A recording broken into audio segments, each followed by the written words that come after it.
Hi, this is my video for homework 4, and I'm going to go through each one. So make sure you give it a try and then double check your answer. Okay, so it looks like isosceles and equilateral triangles.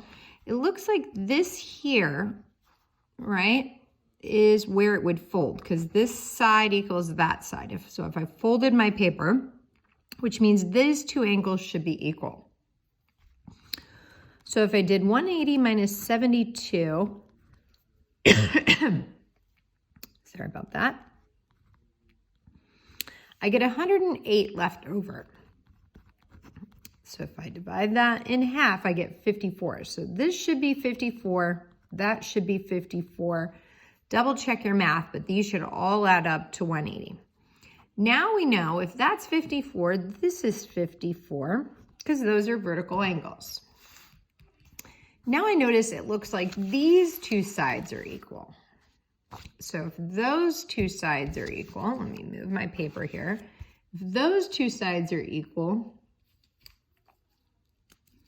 this line right here should be a measure of center, right here. This, if I folded my paper right here, this is my line of symmetry. So now I know this angle here has to be equal to that angle.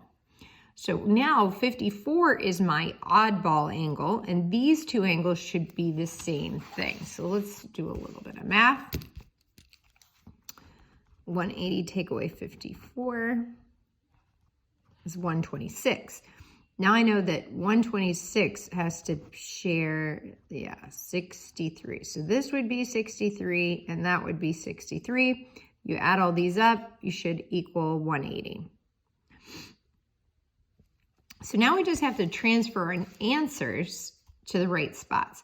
KJL. KJL would be 54. KLJ, 54. MLO, 54. LMO, 63, LOM 63. Good job. Question number 1. Now let's take a look at question number 2. It says, the information given says these two sides are equal. So if we fold it right here, these two angles should be equal. And this one's different. So if these two are equal, we can set them equal to each other and solve. So I could subtract 2x on both sides, get x, add 8 on both sides, and get 30. Okay, so x is 30. Now x is 30, we can substitute this back in, double check our work. If x really is 30 and we plugged it in, I'd get 60 plus 22, that would be 82. If x really is 30, I'd have 3 times 30 take away 8, so that'd be 90 minus 8, which is 82. Okay, beautiful. So angle A is 82, angle C is 82, and this B is the oddball. That's the one that's different. So let's figure that out. All these three have to add up to 180. So let's just do 180. Take away these two. So both of those are 164. So that's what's left. 16 degrees. Now this picture isn't really to scale because we're like, oh, okay, so the picture isn't exactly very accurate because 82 would be close to 90 and the other one, 82, is close to 90, and then that angle on top is 16. So we could add these together again. 164 plus 16, yep, that's 180. Awesome. Now let's take a look at question number 3. Question number 3 states, what if you were told these two angles were equal? Well, that means if you folded it right here, these two angles would match up and these two sides would match up. So 20x has to equal 21x minus 4. So I'm going to subtract 20x on both sides and add 4 to both sides. Okay, and I get x is 4. All right, now I'm going to substitute that in, and even if I'm not positively sure, I can figure out if this is true. So if x is 4, so I got 21 times 4, so it'd be 84. 84, take away 4 would be 80. Now we got to hope to get the same on this side. So if x is 4 on this side, do you also get 80? Yes. So if I look at a new picture, I know this side's 80, that side's 80, and these aren't angles. So remember, this triangle can be as big or little as I want. But x is 4, so if I make that 4, 3 times 4 is 12, plus another 5 would be 17. Okay. So this is A, B, and C. If x is 4, AC ends up being 17. BC ends up being 80, and AB is 80. Why? Because x is 4. Okay. Ooh, this one's fun. Let's take a look. It looks like this side is equal to this side, which means this big isosceles triangle, this would be 42, that would be 42. We also see that that's 30. So that means we could add these two together, and we know this has to be 72 because the two remotes add up to the exterior angle. We could also think about this angle right here. Okay, so you have 30 plus the 42, 72. And this angle should be these three angles, since this is a triangle, those three angles have to add up to 180. So if I subtract it from 180, yeah, I get 108. And so 108 plus 72, that adds up to 180. That's 90, so that's also 90. This should be what's left over from 72 and 90. 180 minus 90 minus another 72 gets 18. So I get 18, 18, 72, right? This is an isosceles triangle. So if these two sides are equal, those would be equal, and then that one would make this one 108, and then this is 30. So a lot of the same things happening. Now let's just read off our numbers. FEA would be 108. AED would be 72. ACD would be 72. ACB would be 108. FB, now we didn't talk about this, but this is interesting. With this length, 9, translate to another length. Oh, so I guess there was some given information I forgot to copy over from the problem. So your version should have a 12 there. So we know that this triangle over here is congruent to that triangle over there. Notice how we ended up having enough evidence. And the reason we know that is angle, side, right? Something like that. We know these angles all match the sides. So we have lots of evidence that those are twins. So if that's 12, we know this has to be 12. If that's 9, we know that's 9. So do we know the full length?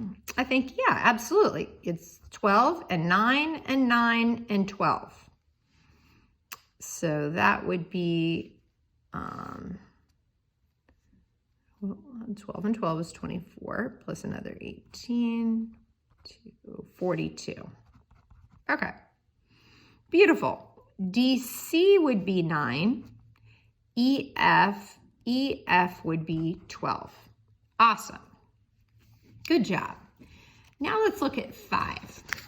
Well, 5 is kind of a sneaky one because it has one picture, but each part goes if. So again, I just want to give a tip.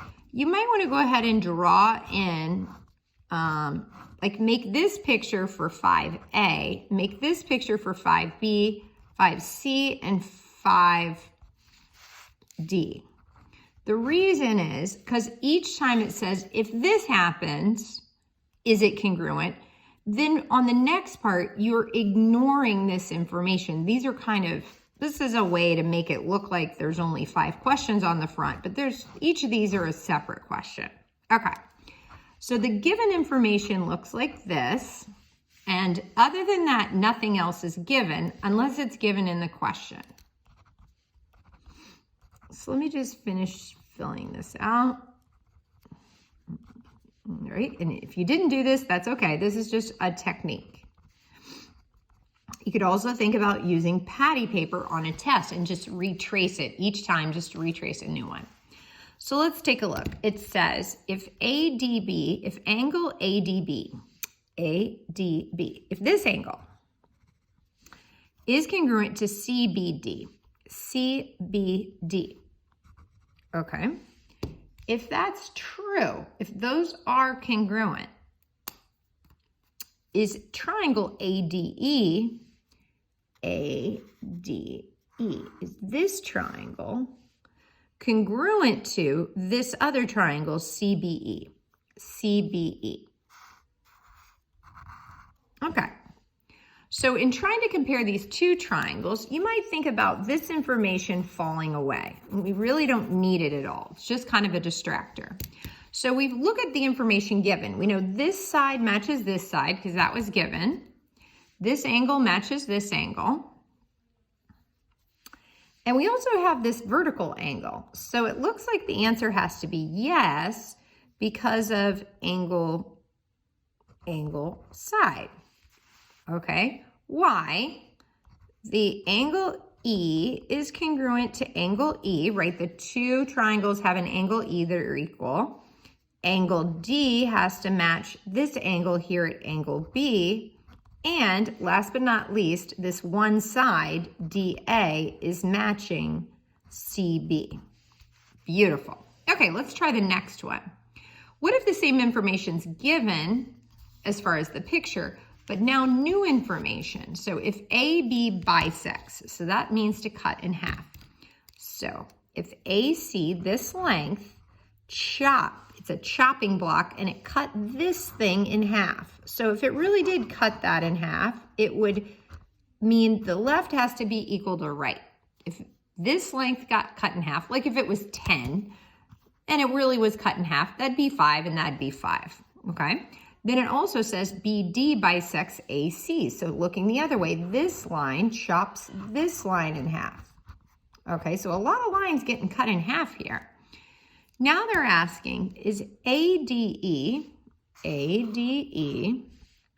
congruent to CBE? Okay, so once again, I'm being asked to kind of disregard these two lines and just focus on these two triangles.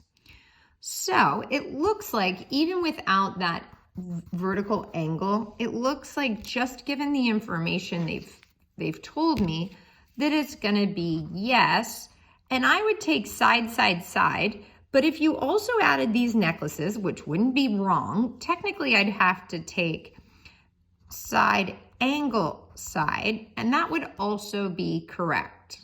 Okay, why? Because all the sides are equal to a corresponding side. And why SAS? Well, because angle E is congruent to angle E because of vertical.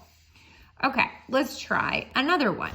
What if given new information, DA is parallel to CB? So today I had somebody go, that means arrows. Good stuff. So they're saying this line is parallel to that line. And so the minute we know these two lines are parallel, we see the Z and we say, oh, that must mean that this angle is equal to that angle because of those are alternate interior angles that are made from parallel lines. You can also see this Z. So this is another angle these two angles have to match. Now it says, additionally, they told me CA is congruent to BD. CA, this whole line, is equal to BD. This whole line. Oh, wow, that's a lot of information. So let's see if what they're trying to get me to do here. It says ADB, ADB, so this big triangle, is equal to CBD, this big triangle. Okay, so we know alternate interior angles, these are equal. We're given that these two are equal, right? And don't we know that this line in between here is equal based on reflexive?